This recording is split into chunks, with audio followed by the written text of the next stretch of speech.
8월 12일 오늘 만나 성경 말씀은 레위기 23장 39절에서 44절까지의 말씀입니다.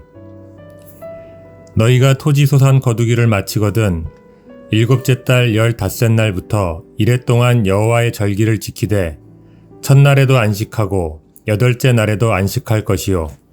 첫날에는 너희가 아름다운 나무 실과와 종려나무 가지와 무성한 나무 가지와 시내버들을 취하여 너희의 하나님 여호와 앞에서 이레 동안 즐거워할 것이라. 너희는 매년 이레 동안 여호와께 이 절기를 지킬지니 너희 대대의 영원한 규례라. 너희는 일곱째 달에 이를 지킬지니라. 너희는 이레 동안 초막에 거주하되 이스라엘에서 난 자는 다 초막에 거주할지니 이는 내가 이스라엘 자손을 애굽 땅에서 인도하여 내던 때에 초막에 거주하게 한 줄을 너희 대대로 알게 함이니라. 나는 너희의 하나님 여호와이니라. 모세는 이와 같이 여호와의 절기를 이스라엘 자손에게 공포하였더라. 아멘. 오늘 만나러 만나주시는 하나님을 기대합니다.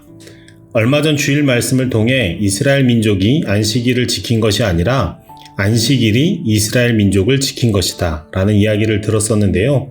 많은 것이 간편해지고 형식이나 전통보다는 실리와 편리, 무엇보다 얼마나 빨리 처리되는지가 모든 선택의 기준이 되고 사회적 타당성의 표준이 되는 현대사회를 사는 그리스도인으로서 머리를 한 방 맞은 것처럼 아차 싶은 마음이 들었습니다.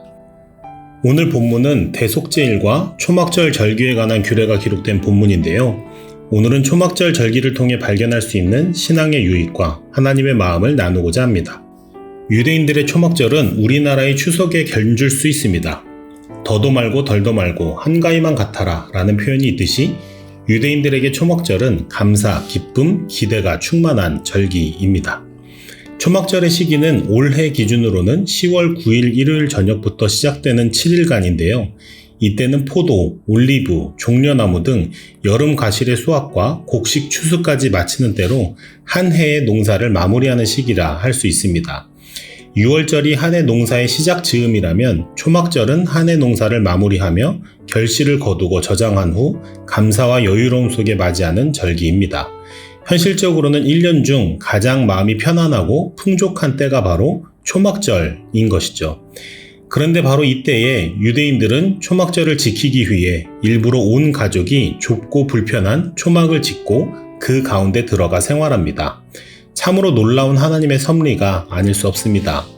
지금 내가 누리는 이 풍족, 이 편리, 이 자유, 이 안정이 어디서 왔는지를 스스로를 작은 초막 안에 구겨넣고 자처한 불편을 감내하면서 오늘의 풍족과 안정이 소유와 사업에 있는 것이 아니라 광야에서조차 우리를 인도하신 하나님의 돌보심과 인도하심에 있음을 몸으로 기억하는 것입니다.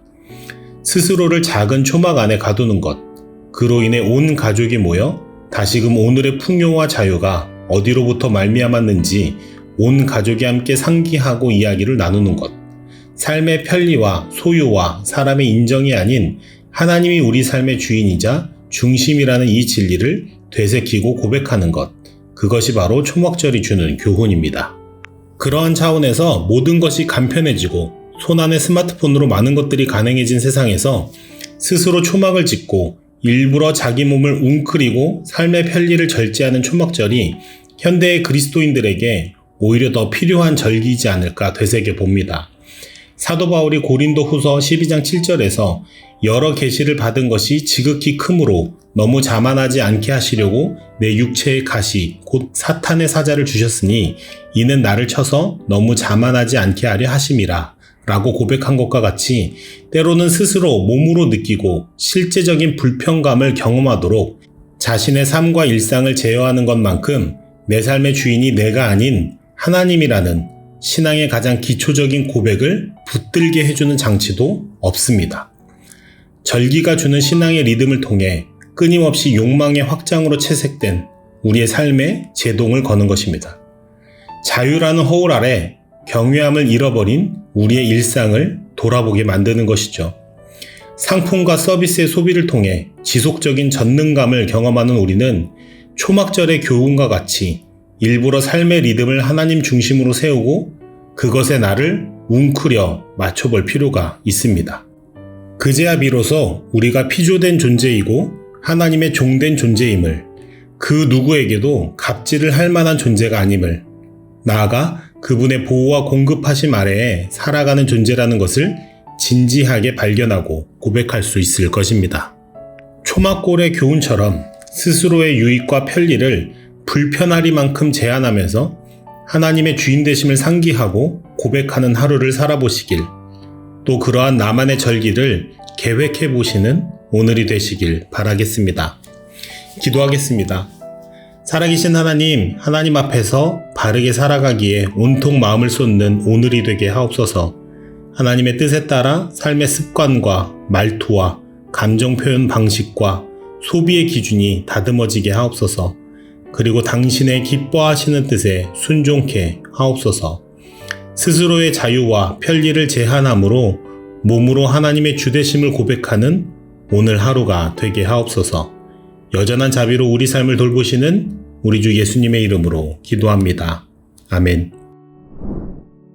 이제 2가지 기도 제목으로 기도하겠습니다. 첫 번째입니다. 기도와 금식, 묵상과 예배 등 우리의 모든 경건의 동기가 나의 욕망에서 시작되는 것이 아니라 하나님의 주인 되심을 발견하는 과정으로 세워지게 하옵소서. 진지하고 성실하게 지켜가는 경건을 통해 날마다 풍성한 은혜를 허락하옵소서. 2번째 기도 제목입니다.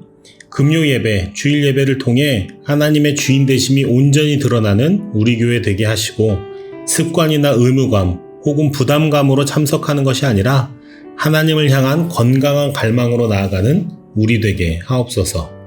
이 제목으로 기도하신 후에 개인 기도 하시겠습니다.